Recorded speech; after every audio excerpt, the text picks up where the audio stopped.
వాహిని media ప్రేక్షకులకు నమస్కారములు. నేను వైద్య లక్ష్మణ్. అయితే ఇవాళటి టాపిక్ వచ్చేసేసి రుమటాయిడ్ ఆర్థరైటిస్ అండి. రుమటాయిడ్ ఆర్థరైటిస్ అనేది ఆమవాతంగా పరిగణించబడుతుంది ఆయుర్వేదంలో. అయితే ఈ యొక్క వ్యాధి చాలామంది స్త్రీలు ఈ యొక్క వ్యాధితో, ఎందుకంటే ముఖ్యంగా స్త్రీలలో ఎక్కువగా కనిపిస్తుంది ఈ ఆమవాతం, రుమటాయిడ్ ఆర్థరైటిస్. ప్లస్ జెంట్స్లో కూడా ఈ యొక్క ఆమవాతం కనిపిస్తుంది. ఎందుకంటే ఈ యొక్క ఆమవాతం అనేది నార్మల్గా ఉండే వాత వ్యాధులకు దీనికి చాలా డిఫరెంట్ ఉంటుందండి. అంటే దీని గుణాలు చాలా వేరేగా ఉంటాయి. ఎందుకంటే ఇది ఉదయం లేవగానే మనకు అంటే జాయింట్స్ అనేది చాలా విపరీతమైన పెయిన్ ఉంటాయి. చిన్న జాయింట్స్, చిన్న వేళ్ళ దగ్గర నుండి తీసుకునేసి బాడీలో ఉన్న జాయింట్స్ అన్నీ కూడా చాలా విపరీతమైన పెయిన్ ఉంటుంది ఉదయం. కానీ ఈ విధంగా ఇప్పుడున్న చలికాలంలో ముఖ్యంగా చాలా ఎక్కువగా ఈ సమస్య అనేది బాధ పెడుతూ ఉంది. అయితే ఇది మోడర్న్ టర్మినాలజీలో ఇది ఒక ఆటో ఇమ్యూన్ డిసీజన్గా పరిగణించబడుతున్నది. ఎందుకంటే మన ఇమ్యూన్ సిస్టమ్ మనపైన అటాక్ చేయడం వల్ల వచ్చే వ్యాధులలో ఇదొక వ్యాధి, ఆటో ఇమ్యూన్ డిసీజ్ అని చెప్తూ ఉంటారు. దీనికి వేరే చికిత్సా పద్ధతులలో అసలు పరిష్కారం అనేది లేదు. లైఫ్ టైం దీనికి ఔషధాలు వాడాల్సిందే, దీనికి వేరే మార్గమే లేదు అని చెప్తూ ఉంటారు. అది ఆయుర్వేద సూత్రానుసారము దీన్ని కంప్లీట్గా నయం చేయవచ్చు. అయితే దీంట్లో చాలా మటుకు చాలా డిఫరెంట్ స్టేజెస్ ఉంటాయండి. దీంట్లో ఆమవాతము, ప్రావృద్ధ ఆమవాతం అని చెప్పేసి ఉంటాయి. అంటే చాలా ఎక్స్ట్రీమ్ కండిషన్స్ ఎలా అంటే ఈ జాయింట్స్లలో చాలా మటుకు మార్పులు ఏర్పడుతూ ఉంటాయి. జాయింట్స్లో డిఫార్మిటీ అని చెప్తూ ఉంటాము. ఎందుకంటే ఈ జాయింట్స్ వచ్చేసేసి కంప్లీట్గా అసలు ఫోల్డ్ కాకుండా ఉండిపోయేసి అక్కడికే స్ట్రక్ అయిపోతాయి. అలాంటి గంభీరమైన వ్యాధి ఇది. అయితే దీన్ని సరైన సమయంలో దీన్ని కనుక చికిత్స చేస్తే కంప్లీట్గా ఇది సమూలంగా తగ్గిపోతుంది. ఈ ఆయుర్వేదంలో ఎంతో అద్భుతమైన చికిత్సా పద్ధతులు ఉన్నాయండి. అయితే దీనికి ముఖ్య కారణము ఏమిటి, ఎందుకు వస్తున్నది? అయితే ముఖ్యంగా మనము తీసుకునే ఆహారము ఎలా అంటే, మనకు ఆహారం ఎప్పుడైతే మనకు ఆకలి లేదో అప్పుడు చాలా హెవీగా తినేసేయడము, లేదంటే ఆల్రెడీ తినేసాము అది జీర్ణం కాలేదు అప్పుడే మళ్ళీ ఇంకొక ఆహార పదార్థం తింటూ ఉన్నాం మనము. లేదు అంటే అజీర్ణంగా ఉన్నది, మనకు అసలు డైజెషన్ ప్రాపర్గా లేదు, అయినా ఏదో తినేసేయాలని చెప్పేసి మనం తింటూ ఉన్నాము.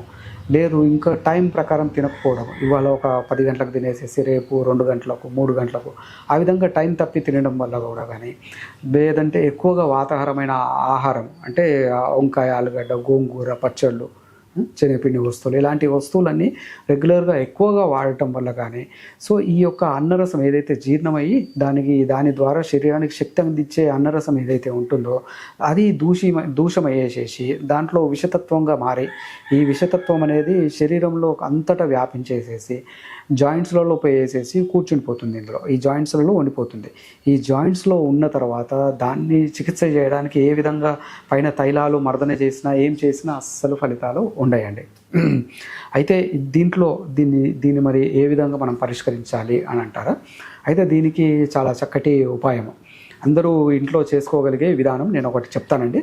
మనకు అందరికీ ఇంట్లో దొరికేది పసుపు చాలా తేలిగ్గా దొరుకుతుంది మనకు పసుపు. అయితే ఈ యొక్క పసుపుని మంచి పసుపు మనం సేకరించేసేసి దీన్ని మన సున్నం రాళ్ళు ఉంటాయి కదండి, సున్నం రాళ్ళు చాలా అంటే దాంట్లో నీరు వేస్తే హీట్ అవ్వాలి, అలాంటి సున్నం రాళ్ళు ఫ్రెష్గా కాల్చిన సున్నం రాళ్ళు ఉంటాయి. సో ఆ సున్నం రాళ్ళు ఇది 1 కేజీ ఈ యొక్క పసుపు ఉంటే కనుక ఒక 3 కేజీలు సున్నం రాళ్ళండి. ఒక కుండ తీసుకునేసి, మట్టి కుండ తీసుకునేసి అడుగున 1.5 కేజీన్నర పరిచేసి ఈ యొక్క పసుపు దానిపైన వేసేసి దానిపై నుండి మిగతా సున్నం రాళ్ళు వేసి దాంట్లో కొద్దిగా వాటర్ వేస్తూ ఉండాలి.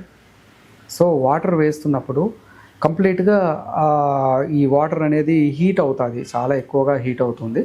సో దాంట్లో బాగా నీరు మంచిగా హీట్ అయ్యాక నీరు అనేది పోసేసేయండి. నీరు పోసేసి పక్కన పెట్టేసేయాలి. పక్కన పెట్టేసిన తర్వాత ఎప్పుడైతే నీరైతే దాంట్లో తగ్గుతూ ఉంటాయో నీరు పోస్తూ ఉండాలి. సో ఈ విధంగా పోస్తూ ఒక వేపకర్రతో దాన్ని తిప్పుతూ ఉండాలండి. సో వేపకర్రతో తిప్పుతూ ఉన్నట్లయితే ఈ విధంగా 41 రోజులు చేయాలి. 41 రోజులు నీరు ఎక్కువగా ఉంటే దాన్ని తీసేసి మళ్ళీ కొత్త నీరు పోస్తూ ఉండాలి. ఆ విధంగా చేసిన తర్వాత 41 రోజుల తర్వాత తీసేసి బాగా ఇవన్నీ కూడా డ్రై చేసేసి బాగా ఒట్టిగా తూడ్చేసేయాలండి. తూడ్చేసి దీన్ని కనుక పౌడర్ చేసేసి ఉదయం సాయంత్రం ఒక్కొక్క గ్రామ్ చొప్పున వాడినట్లయితే ఉదయం సాయంత్రం ఒక్కొక్క గ్రామ్ చొప్పున వాడినట్లయితే మీరు ఒక్క నెలలో దీన్ని మంచి రిజల్ట్స్ చూడగలుగుతారో. దీన్ని కంటిన్యూ వాడటం వల్ల ఆ యొక్క సమస్య ఏదైతే ఆమవాతం ఉన్నదో ఆ ఆమవాతం అనేది కంప్లీట్గా సమూలంగా వెళ్ళిపోతుందండి. దీనితో పాటు ఇంకా ఔషధాలు వాడటానికి బృహద్వాత చింతామణి రస్ ఉదయం సాయంత్రము ఒక్కొక్క మాత్ర వాడుతూ ఉండాలి. సో దీంతో పాటు యోగరాజ గొగ్గులు అది కూడా ఉదయం సాయంత్రము ఒక్కొక్క మాత్ర వాడుతూ ఉండాలి. ఎవరికైనా మలబద్ధకమైన సమస్యలు ఉన్నట్లయితే కనుక మలబద్ధకానికి ఔషధాలు వాడాల్సి వస్తుందండి. సో దీంట్లో ఎన్నో రకాల చికిత్సలు ఉన్నాయి. సో ఇది ఒక హోమ్ రెమెడీ నేను చెప్తున్నాను. చాలా అద్భుతమైన హోమ్ రెమెడీ, ఎంతో అద్భుతంగా మీకు పనిచేస్తున్నది.